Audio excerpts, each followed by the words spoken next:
I was left on open. But that's besides the point. It's all of our faults that we're not back. Okay. Don't blame around. It's really all of our faults. At the end of the day. Well, Clayton, you're right, but I think I can put the blame on Sam. You know what, I'll take a little bit of the blame, and I think that all three of us should take a little bit of the blame because, once again, like Clayton said, not only did Brock leave us unopened when we've. I have the floor here, so be quiet. So I mean, once again, like Clayton said, he left Clayton unopened, this and that. Brock's biting his nails. I don't know why. Must be nervous. But I didn't put myself in. Clayton didn't put a little bit of himself in. Still hasn't. But either way, we're still here, and we're here for you guys, and that's all that matters. We're back, and yeah, to piggyback of what Clayton said about Shocker Park on Tuesday.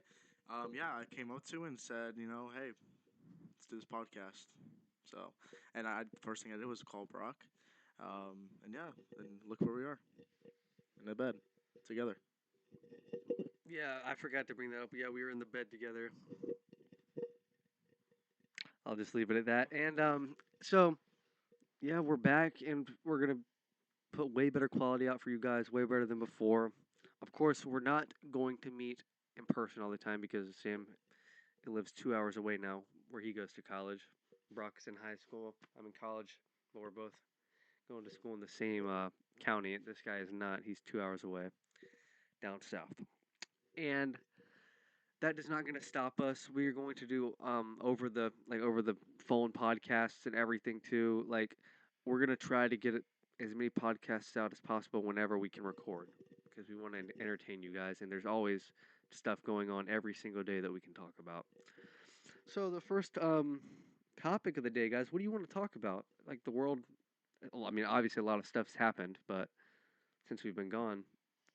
But what would you guys like to talk about? Like that's recently happened. I mean, we talked about it recently, but I think this is a good time to even touch on a little bit and just really, nail it down and let you guys hear it for sure. Juan Soto signed a big deal, and I mean, it's really turned the whole sports world upside down, and I think that's a great topic to really talk about right now. So yeah, the Juan Soto contract, the biggest contract in sports history, like single contract. Um, does he deserve that money? No. No, he does not. Does he deserve a bigger contract than Shohei Ohtani? Not even close. He shouldn't even be in the same league as Shohei Ohtani in terms of contract value because Ohtani is an offensive weapon and a pitching weapon. Soto is just an offensive weapon, and he's not. He's not even a defense weapon. Like he's not a defensive weapon. He can't. He can't field. He's like a below average fielder. So the first thing I want to say is, so yes, Juan Soto has a bigger. Bless you. Juan Soto has a bigger deal than Shohei. Obviously, 765 million over 15 years compared to 700 million over 10 years. So while that is more money, it is in a longer time span. So the average per year salary for each player, I believe Juan Soto is making around $51 million a year, while Otani's making 70 million. So Technically, deferred. I mean, I said, yeah, fair enough. All right. Well, anyways, average. Technically, he should be making $70 million a year, but deferred money and all that. We're not gonna get into that right now. But yeah. So Juan Soto's technically making around $20 million less than Shohei Ohtani, and the reason why he's getting more like he's getting a longer contract, I think has a lot. I mean, has everything to do with his age. If Ohtani's 25 years old doing what Juan Soto's doing now plus pitching, I mean, he's getting a $1 billion contract, and I think obviously Juan Soto is making like he has a bigger contract. That's very true, but I think it doesn't. I don't think you can make an argument that Juan Soto is technically making more because he's younger. Okay, I agree with that, but also at the same time, Soto still isn't gonna start pitching magically. No, I agree. I mean, he's still making $20 million less. Yeah, he's not gonna start pitching magically, and I just don't think he should be in the same league. I could see him making as much as Trout right now. I think Trout is one of the greatest talented players of our generation. Injuries have really screwed him up. He's still going to be a Hall of Famer, but he really had the potential to be the greatest of all time. He reminds me a lot of Ken Griffey Jr. I think Ken Griffey Jr. would have been the greatest of all time if it wasn't for injuries. Did you watch Ken Griffey Jr. when you were little? No, but have you seen his stats and have you compared? Have you compared the stats to his injuries? And Can I just say I'm just imagine how much time Ken Griffey Jr. missed. You guys, baseball reference. You can look at it and get all the information you need out of there. Of course, it's different. But I'm sure the people that watch Ken Griffey Jr. play would say the exact same thing Can that I'm saying.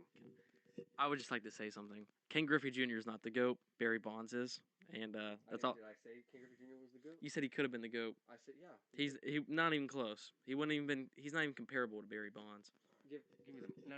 All right. So how can you say something like that when I agree Barry Bonds is the goat? Barry Bonds is the goat. Steroids or not, the dude would have hit 700 home runs, if more. Like he would have hit so, and all it's hand-eye coordination. Obviously, plays a big part. And steroids don't do anything for your hand-eye coordination. It just makes you stronger. And I'm sure that most home runs that Barry Bonds hit would have been out whether he was on steroids or not. And that's the fact of the matter. But you can't. But look at Ken Griffey Jr.'s stats, right? And look at how much time he missed. Even if he just played like an average baseball player and the time he missed, he would have had just as many, if not more. He had what, 660 something homers? I could be off. He- Not many. He hit over 600 home runs. I think he would have got to well over 700. Maybe not as many as Barry Bonds, but granted, Griffey didn't take steroids. Griffey had great fielding. Griffey had speed. Griffey had a lot of great. I mean that is true, but Griffey Ken Griffey Jr. is the kid. Barry Bonds is known as the steroid. A what? Look, No, say it one more time. I will. No! If Ken Griffey's the kid, then Barry Bonds is the grown ass man. well, it's just literally that word's fine. But well, that's just my opinion. Oh, back to Mike Trout. I was saying, I think Mike Trout reminds me. Mike Trout, he's what 33 years old. He's gonna hit. Is he 33 or 32? He's in the 30s. I'm 30. If he wasn't facing the injuries he would have now, he'd be close to 500 homers already. He's already at like an 80 something WAR, which is crazy. His WAR would be well over 100 if he hadn't gotten injured near as much. And I think he would have been in the GOAT conversation too. But he's gonna be a first ballot Hall of Famer, but he's not gonna be in the GOAT conversation. He's gonna be like one of those could have beens, you know. But yeah, baseball players make a lot of money. Should Juan Soto be making that much money now? That's just Oh, I agree. should should any of these guys be making that much money? Absolutely not. There's plenty, but they earn it. As Brock said, he told me he was talking about me talking to me about this earlier. You can elaborate on it. So, with the money that these baseball players make and just any athletes in general, I think the first question would be, why are these guys making this much money? And that's a fair question to ask. But when you break it down, and you get the numbers and the viewership in the just like getting into a ballpark. I mean, people will spend thousands of dollars just to sit down and watch a game. People will spend $10 for a hot dog. That adds up when there's 30,000 people in the stands. So I mean, just so much money is being earned by these franchises, and that goes into acquiring these players. So I mean, should they be making this much money? Probably not, but they're the ones earning this money. So I like to. He's 100% right, but I'd like to add something. A hot dog at Dodger Stadium next year is going to cost $18, and a beer is going to cost $34. Is that a foot long or like a? Dude, it's a freaking hot dog, it's like a Nathan's hot dog. Oh, I mean, I'd pay the $18. Dodger dog's like this. It's like a one bite. It's still $18. Pretty long wiener, I would say. Just a long wiener for $18. Ain't no wiener worth that much money. Okay.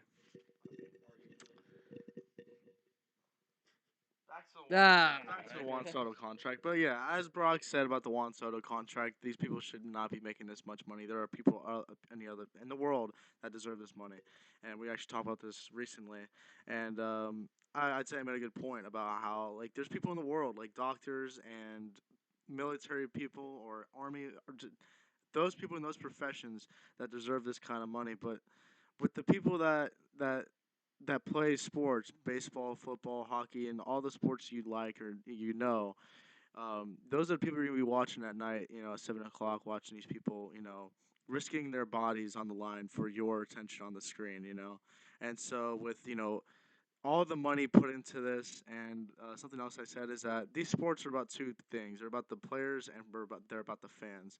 And so obviously the players, they're playing for their family, they're playing for themselves, and they're playing for everything to know because they've trained their whole life to get to that spot. For the second part, the fan, so you guys can watch them on the screen. So sadly, in today's world, these are the people that are going to earn all this money. But I mean, until the day that we have brain surgeons on the screen and you're like tied into that, 7 o'clock at night, then it's going to be this way. That perfectly. I mean, they earn it, whether you like it or not. Well, that's enough for the baseball world. Um, we just had a presidential election, and it's history. The second ever non-consecutive term won. The first was Grover Cleveland, and now Donald Trump joins that group of people, which is only two. And there's a lot of differences between the two guys and how they got to that point, which is very interesting if you want to read in on it. But that's for you to do your own research about. I'm sure you don't care. Most of y'all don't care about that. You want to see us do some stupid stuff and talk about stupid stuff. So yeah. Well, enough of sports. I'm kind of tired of talking about sports already. What do y'all think? Yeah, I mean, I agree. What would you like to discuss? I have something. Just a question for Brock or really even Clayton at this point. Just like a random topic here. Has there been any fights at school or like any kind of drama that you'd like to discuss that have happened this year? For me, it hasn't really been much at Weber. Dude, I barely. CF is such like there's you go to class and you leave. All right, you were telling me it's like a retirement home there, right? dude. There's no activity at CF. Trust me, there is no. It is not active. I was. They have a lot of cool like giveaways and stuff around campus, but I want to go home. Like, I don't care. Get in there and get out. Fair. All right, so Brock, you're the one high schooler here. What do you what's been happening in Bellevue? So I just want to point this out. It's been very disappointing, especially as a senior. I don't think there's been nearly enough fights, and Wow. Is this supposed to be the UFC match every day? look, just look, just speaking for every high schooler, I think most of you guys would like to see a fight. Probably not one involving somebody you know or yourself, but I think everybody can can get behind a good backyard brawl. But there was a fight the other day. Um, so this is the thing. So I've been showing up to school like last second every day, pretty much. So I'm like running into campus. So I'm walking through the gate, and all I hear is, "Oh!" So, and and I start walking to class, and I'm walking past the cafeteria, and I didn't see the fight, sadly, but nor did I see a video. But I saw a big group just huddle up in a circle, and I think everybody just knows like that's just a fight. And yeah, so my first couple of years in high school, I mean, there've been a lot of fights, but as of late, it's been pretty disappointing. What is the craziest fight you've seen while you were in high school? Actually, the craziest fight I've seen was in middle school. Can I? Okay. First day of sixth grade. First day at Bellevue Middle School. Kid gets like body slammed in the gym, and he starts bleeding from his head. What? Yes, yes, I do remember this. It was traumatizing. What was the? Yeah, what was well obviously the body slam, but Was like it like a tombstone? Are we talking about, or like no? I mean, it's just devastating. Is he all right now? Yeah. The kid went to Suplex City. wow, he went to Suplex City. Is he okay? Have you heard from him since? I have not. No. Yikes. Okay. Anyways, well, we talked about Suplex City. Do you guys watch the WWE? Not as of recently. No. Sam? I do not, but I mean, apparently, I mean, Bellevue High School, I mean, Bellevue Middle School was a UFC match every single day. Yeah. So. Oh, well, We as a collective Your group, class like had a good my fight. yes, my If your class had a record, what would it be? like the class of 25. Yeah. Considering we're fighting each other most of the time, I'd say like 30, 30 and 30 in one.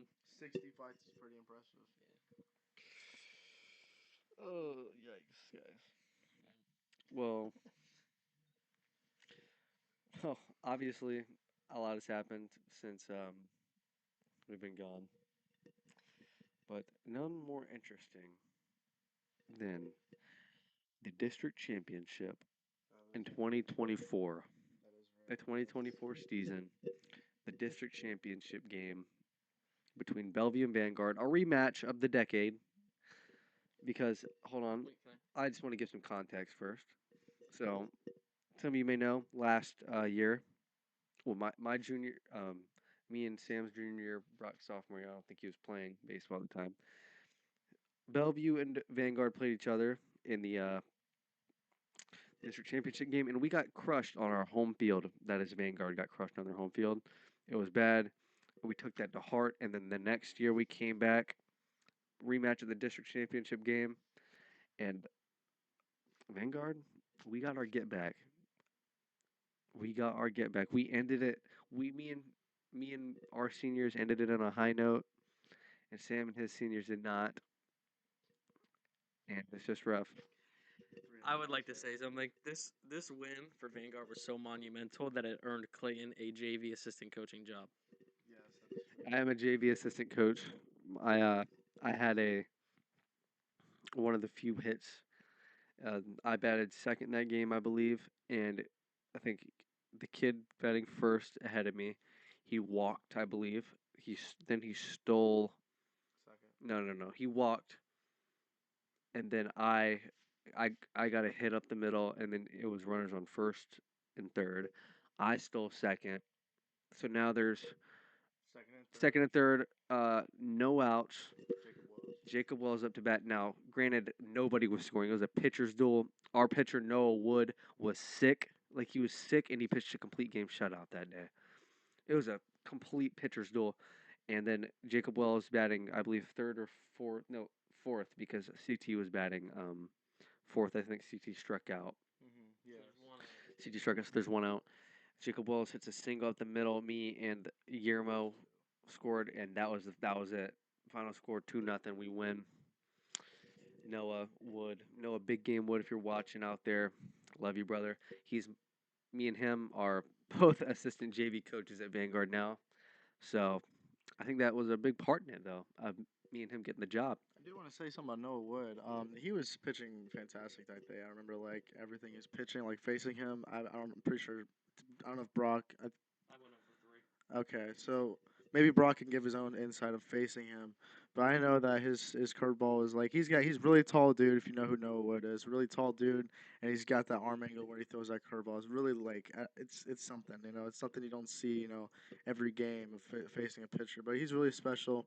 But I remember being at the All Star game with him, and he was telling me about how Schaub made him watch the Michael Jordan the flu game, and he was telling me how Schaub like compared his flu game to Michael Jordan. And look, I say it's paid off because that was a really impressive performance by Noah Wood.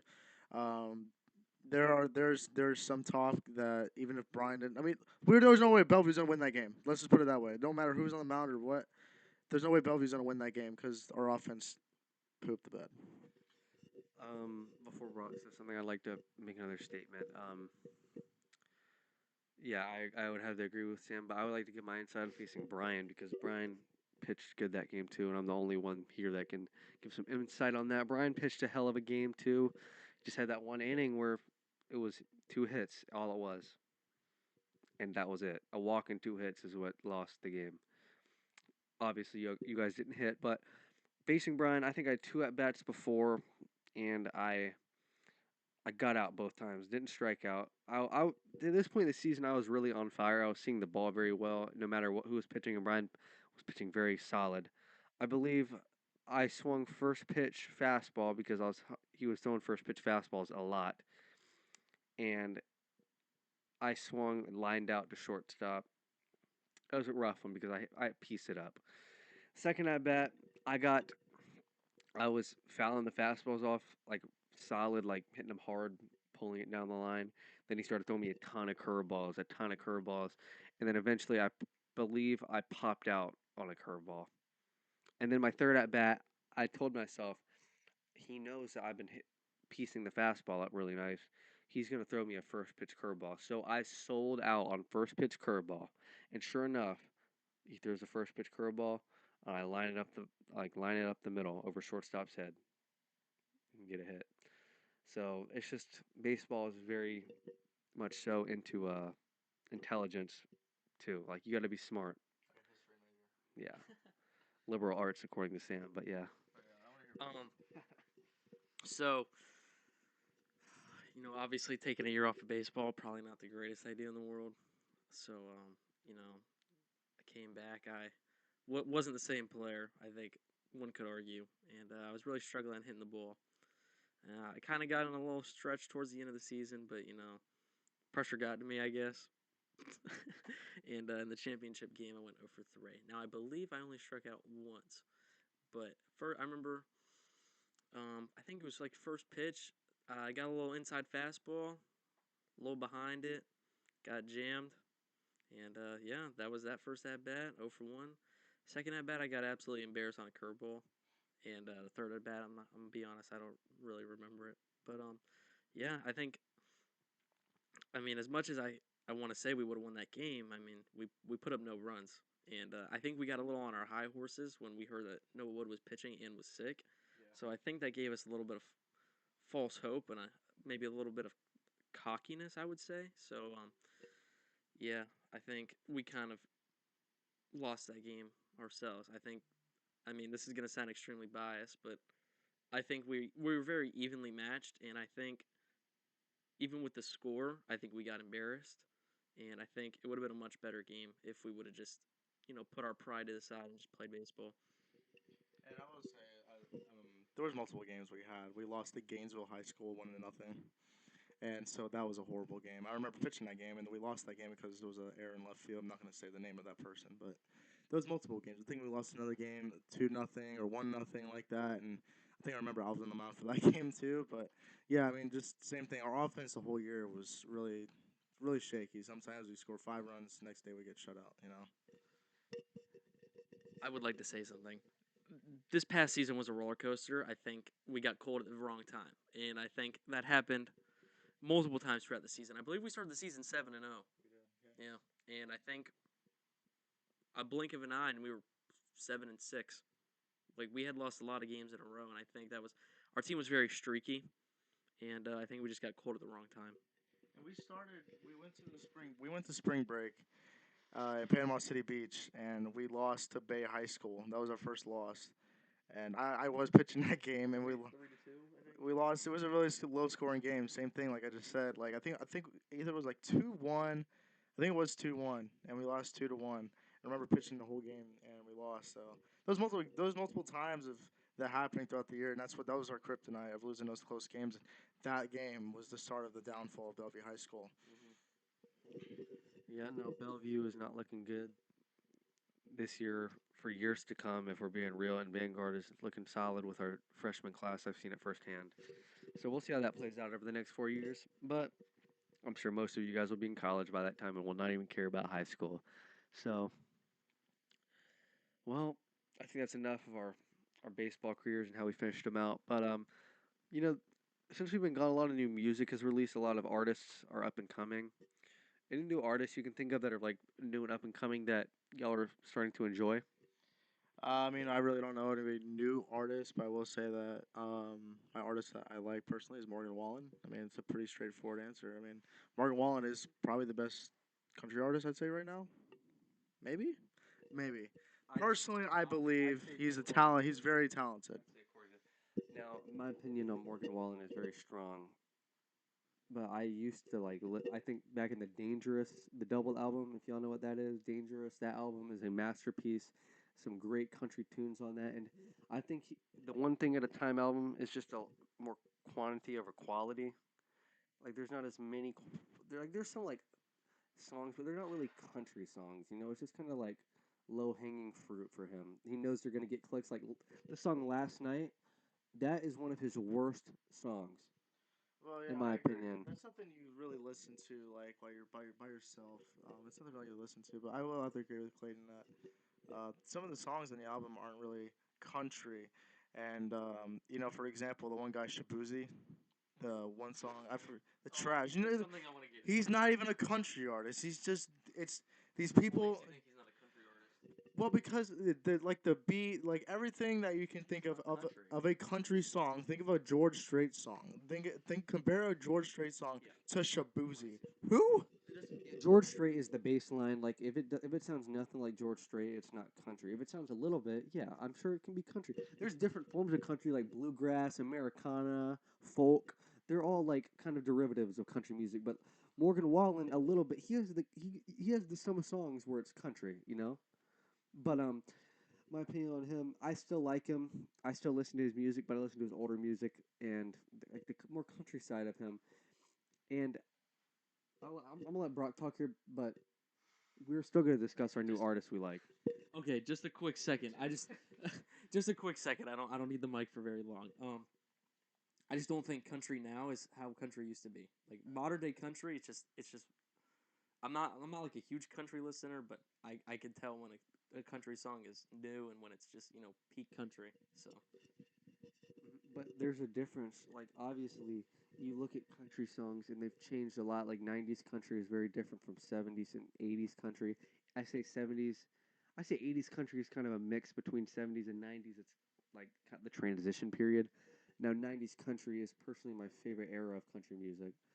But they have different type of sounds with the new people that come along. Not incredibly different, but they have their own twists. You know what I mean?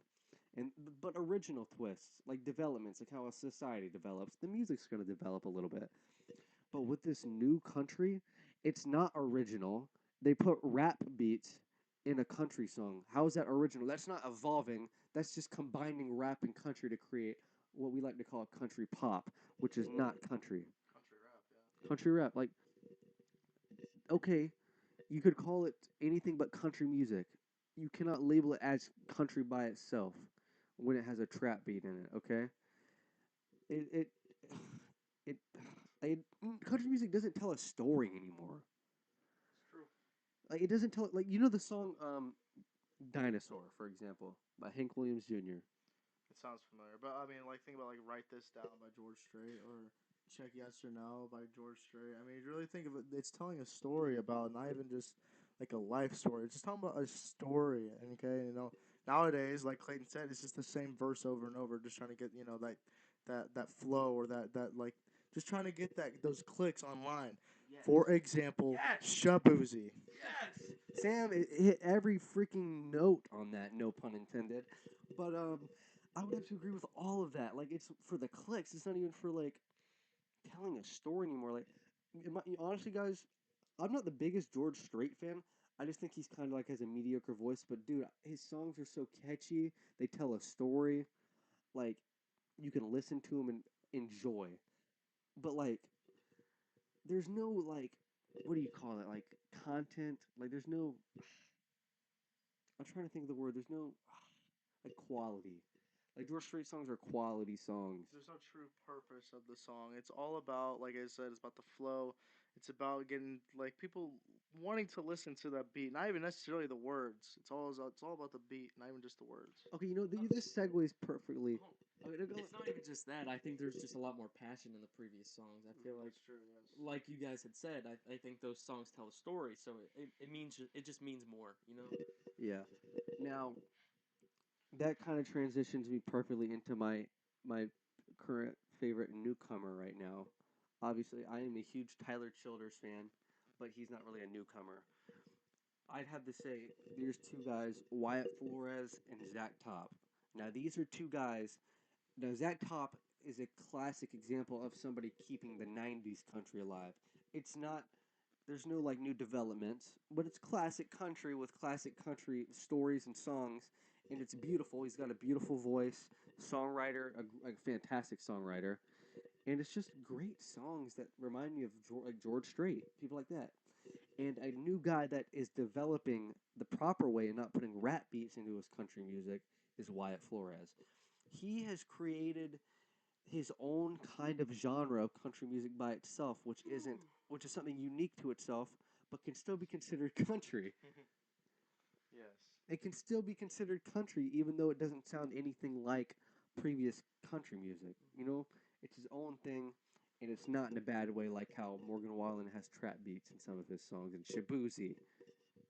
Like, God, I want to talk about Jelly Roll when this guy's done too, because I have opinions on Jelly Roll as well. Post Malone as well. Clayton, I just want to say that was very entertaining. I think you hit a lot of good points. So, I'm not really into the music scene like you guys are. So, It's understandable. yeah, I and got something for you. I'm gonna play. You just wait. And, You just wait. so if there's a guy, if there's an artist that I've I really hope you heard it. Did you hear it? Oh if there's a guy that I've been listening to a lot more lately, I think it'd be this is gonna be the most cliche thing I think you guys have ever heard, but Brian. Drake. Oh. I'm not. I've I've been listening to Drake a lot recently, and I think his music. I think I go through a phase. Is that bad, buddy? Copyrighted. Yeah, that's not bad. um, yeah. So Drake, I think he's kind of like my. Some of you guys have probably heard of this, like a 2 week Minecraft phase. Like you just open up Minecraft one day, you play it for 2 weeks, you don't touch it for a year. I think that's kind of my Drake, how I feel about Drake, and I think I'm currently in that little phase. But yeah, I don't listen to too many underground guys. I mean, I listen to like Ludfo. I You guys, have no clue. you never heard of him? I don't listen to underground people. The thing that actually got me into him, I'm a Miami Hurricanes fan, if you can't tell. Syracuse beat Miami, and I see white quarterback Kyle McCord singing like gangster rap, and I'm like, you know what, this is a catchy song. So I opened Spotify. Fell into the trap, man. I opened Spotify. I clicked on the song, and yeah, I think it's in my playlist now. So I'm not much of like a country guy, underground guy, but yeah, those are some artists I've been listening to lately. I will say Brock. One thing Brock didn't really mention is that Brock. I found this out the other day, and he's a pretty big Bad Bunny fan. I saw his Spotify rap, and Bad Bunny was what number one or it was number two. I couldn't believe my eyes, man. I couldn't believe he started blaming his mom. He started blaming his brother. Why? Well, just take blame. If you like Bad Bunny, it's Bad Bunny, man. You're like, como se llama? Si, all that stuff. There's a reason he's Okay, number one. Sam actually pointed out the truth in that statement. I share a Spotify account with my mom and my brother, and I I can guarantee you that I've never listened to more than 30 seconds of a Bad Bunny song. So the fact that he's number two on there tells me that my brother's listening to him. And yeah, no offense to Bad Bunny, but I'm not really much of a Spanish guy, so I don't really know what he's saying. So it's nothing against him or his culture or anything like that. I just don't know what he's saying, and I don't find that kind of music to be entertaining. I'm not listening to music to watch like subtitles. You just said you're listening for the beat. Is that beat not good? Like dun dun dun dun dun dun dun dun. Sam, I hate to say it, but not every music artist that is Hispanic has the typical like. The typical. Oh, you said it. You just said it. The typical. Go ahead. No, go ahead. No, because you just did it to yourself. No, the typical quinceañera music. Like not every beat is like that. Quinceañera, isn't that like your 15th birthday celebration? What are you talking about? Dude? Yes, but I'm saying like you have the music and they do like the maracas. Yes. This guy's digging himself a hole here. We're gonna get off of that topic. Oh my goodness. So, I mean, I think I'm not even gonna mention Jelly Roll. I think he's a good dude, and Post Malone. I love Post Malone. He's a good dude, not a country artist. Neither is Jelly Roll. But I'm just gonna leave it there. Can we talk about on Post Malone and all that? What is your opinion on face tattoos? I would never get one. I think the people that get them, regret them. Like Jelly Roll regrets them. Post Malone regrets them. I don't know. Post Malone might not regret them, but Jelly Roll does. He's trying to get them removed. I just think it's not what God intended for you to look like. And like this is your image. God created your image. You shouldn't get a face tattoo to alter your like the way you look in the face. I completely agree. Anyways, yeah, that's my opinion on the matter. What about you, Sam? I mean, yeah, I agree with Clayton. I mean, I didn't really think of the way that God made you this image, but I mean, I'd say like it's the same thing. Like when you introduce yourself to somebody, this is what people look at. They're not looking at your feet. This is the face that they're looking at. You take care of your face, and if you're gonna ruin your face with a stupid teardrop or some kind of thing on your face, you just ruined your image. I mean, maybe if there's like a Bible verse on your face or something that's positive, maybe, but I can't really see that argument either. But yeah, I mean, even for like a job interview, that's nothing. You walk into a Dunkin' Donuts and look at the person, and they're like, "What would you like today?" And there's two teardrops on their cheeks. Like, what? I would just like to ask Sam who he's introducing himself to that has a teardrop tattoo on their face. I I walked. Okay, it was actually at a Checkers. I think it was like 3 months ago. So it was at a Checkers, and I walked up to the window, and there was a young man. Oh man, he had a teardrop on his left eye, I believe. You know what that means, right? I do know what that means. That's exactly why I'm saying. I'm not gonna. Do I have to mention what that means? No. Okay. You guys know what that means. But he had a teardrop on his left eye, and I couldn't believe when I saw that. One, he has a job here, and two, he's even out in public like I'm not public like that. I mean, I don't understand the whole purpose of face tattoos, but Now I just want to say this. This is gonna be a quick little thing, but you know, teardrops have a lot of meaning. So I know what you guys instantly think when you see a teardrop tattoo, but do you ever think like maybe they got it just for like a completely different reason? But why would why would you do that? Like people are not going to think it's a different reason when they see you. It's No, I ridiculous. I understand. It's ridiculous. It's their way to get attention to have somebody come up to them and be like, "Yo, what happened?"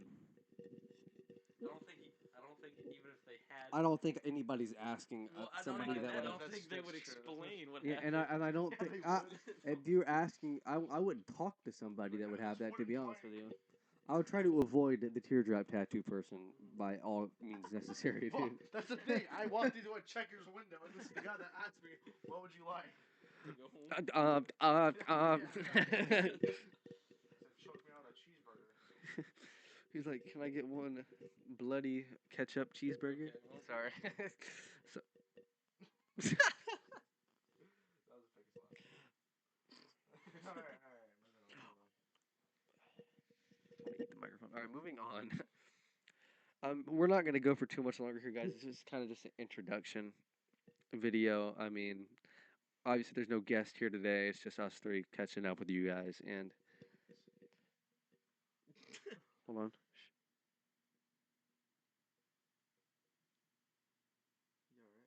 All right, we're gonna wrap this up. Um,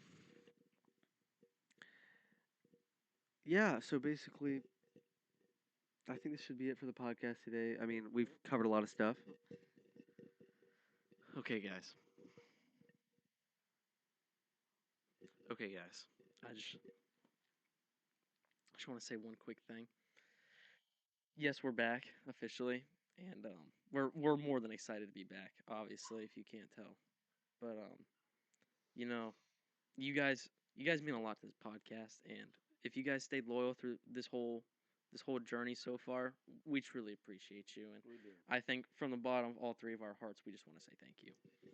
Yes, I like to say thank you. Sam, you go first. I'll close her out today, guys, like usual. Once again, just thank you for everything that you guys have done for us and staying along with the bride and the break between. But we're back and we're here to stay. Yeah, guys, we are very thankful for you and appreciative more than you can even understand. We don't do this for ourselves. We do this for you and to entertain you guys. Okay. I'm sure some of you will really enjoy us talking about the most random things, and we really appreciate that and helping us with our dream. And you know what? This has been Clayton Sam. And Brock. we are the Party Chat Podcast. Remember to do something nice for somebody, guys, and have a great day. We will have more to come in the future. Cut all of this out, please.